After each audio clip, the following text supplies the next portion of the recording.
Chosen ones! What's up with y'all? What's up with y'all? How's everyone doing today? I hope you're well, killing it at life. Get your drinks, get your coffee, get your eggs and bacon. We have an amazing message today that I'm so pleased to share with you. It is Galvanize in order to win the prize.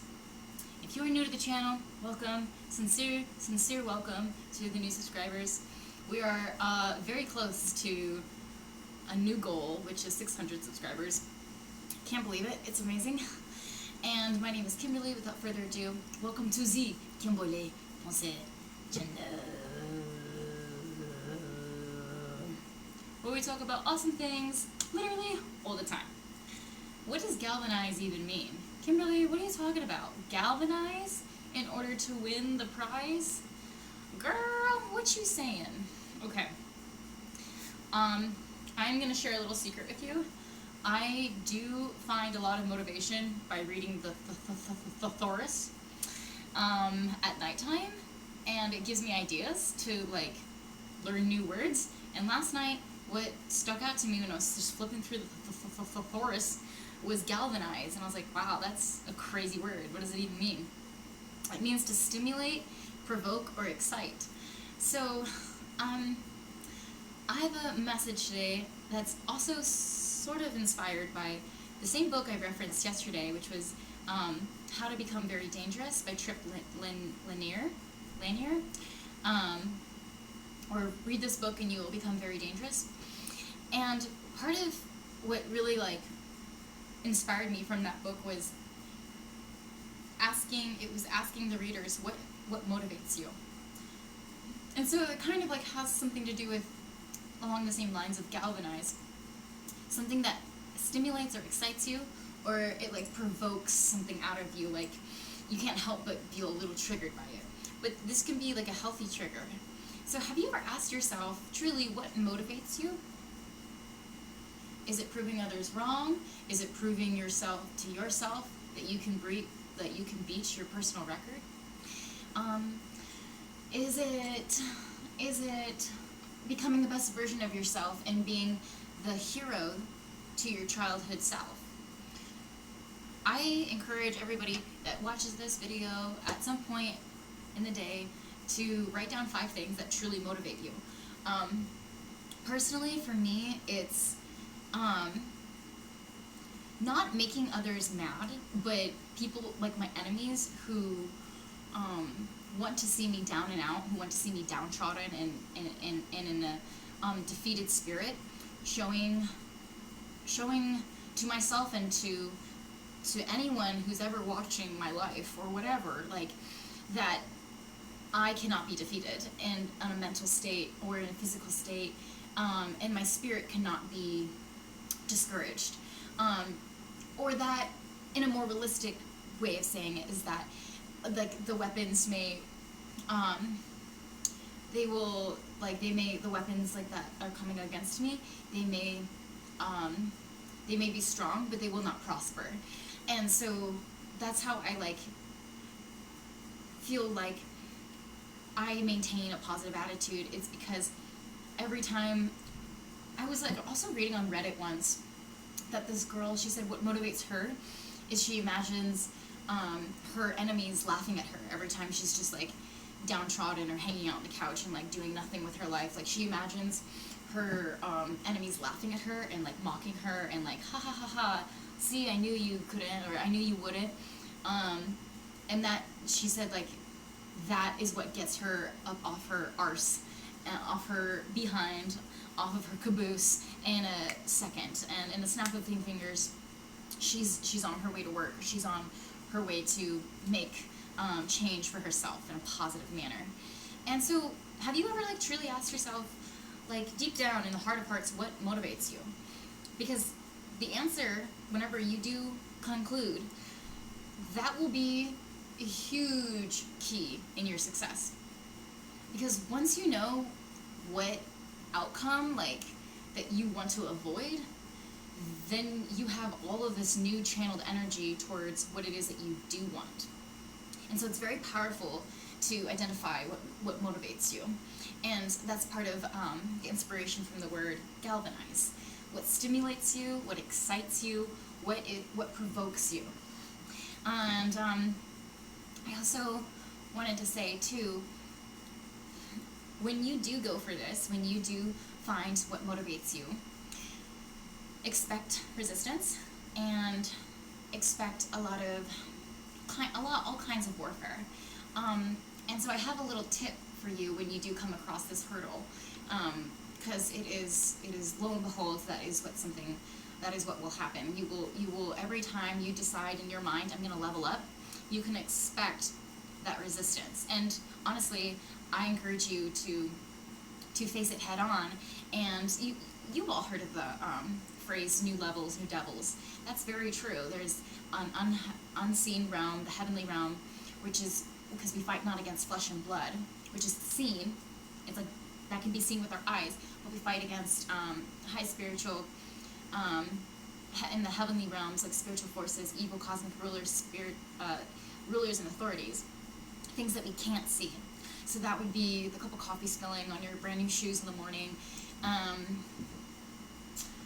something getting stolen, or misplacing the key, like things that are just petty but small enough to irk you. And a lot of times, this is the reason, like the resistance is the reason a lot of people choose not to level up. It's because it's uncomfortable. That change that we're asking ourselves to make, it's uncomfortable to feel that. Like, we have part of the book I'm reading right now too is it talks about how we have a child mind, like we have like our childlike mind, and then we have our adulthood mind. And anytime, like waking up early, forcing yourself to do anything you don't want to do, taking a cold shower. I'm going to start doing that soon too. I'm going to get a cold plunge eventually. But doing things that are uncomfortable for us, there's always that childhood mind kind of like roaming around back here that says, maybe I could just sleep in. I'm not a robot. Oh, come on. It's just one cigarette. It's not like it's going to kill you. Well, why don't you just stay out till 3 a.m.? You're already out at 1 a.m. Your friends would love to hang out with you just a little bit longer, but you know you got work in the morning, right? There's always something that we're fighting in order to level up. And not just the level up itself, but it's the spiritual forces that we can't see that don't want us to become the best versions of ourselves. Okay, so with all that said, I have a couple of notes on how to handle this when it does arise. So your emotions, the first one is your emotions and other people's actions should be separate entities.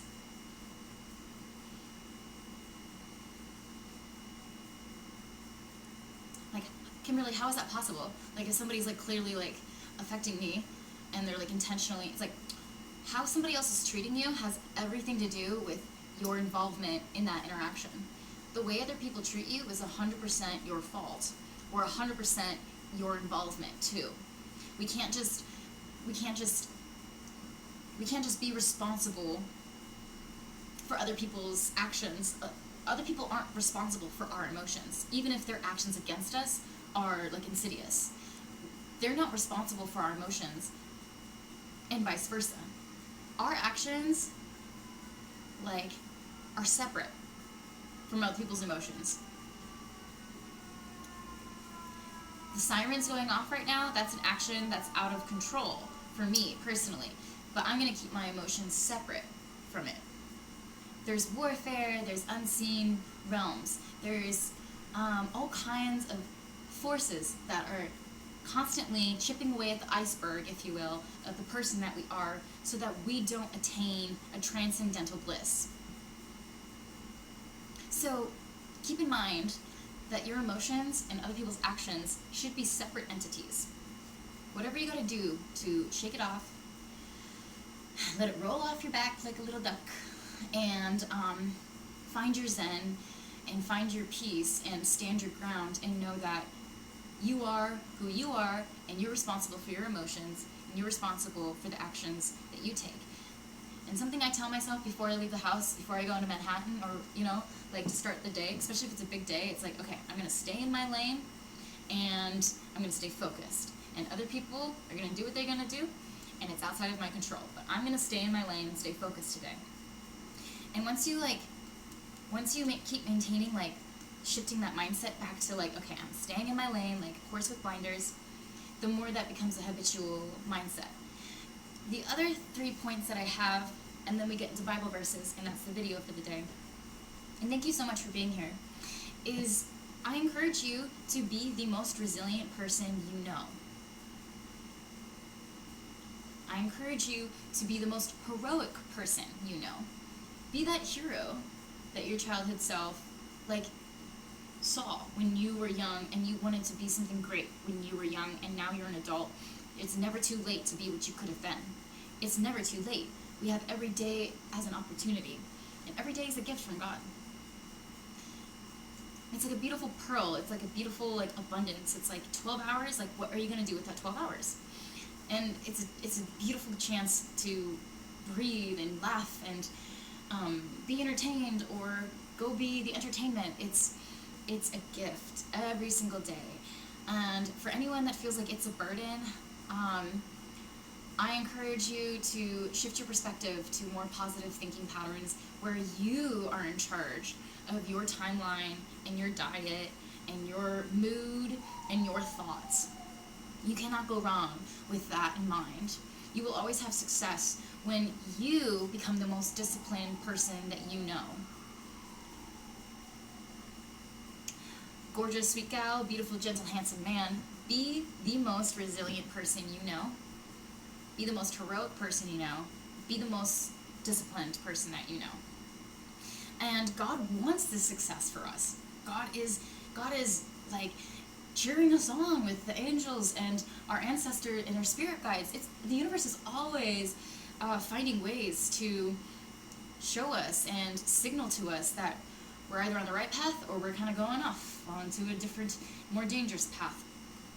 And the more we're in tune with ourselves and reminding ourselves we are co-creators of our own destiny, the more success we're going to have. And the happier we're going to be, too. The lighter you feel, the more pep in your step. I have a couple of verses, and thanks so much for hanging out today. Phillipians 3:14, I press on toward the goal for the prize of the upward call of God in Christ Jesus. 1 Corinthians 9:25, every athlete exercises self-control in all things. They do it to receive a perishable wealth, a wreath. But we are in an imperishable. Matthew 20:16, so the last will be first, and the first last. Philippians 2:3, do nothing from selfish ambition or conceit, but in humility count others more significant than yourselves.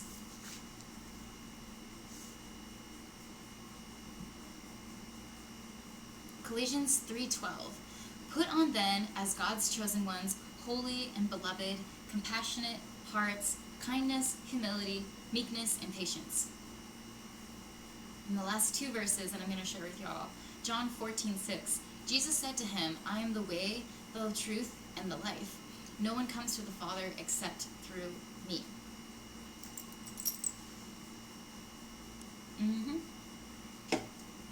And this is the last verse that I just love this verse. It like puts everything into perspective. For me personally, like, this is just a temporary life, and especially if you're an athlete or you have a background in some type of sport, or like even a performance like mindset, you will know like how hard it is to like continue on when you're feeling weary.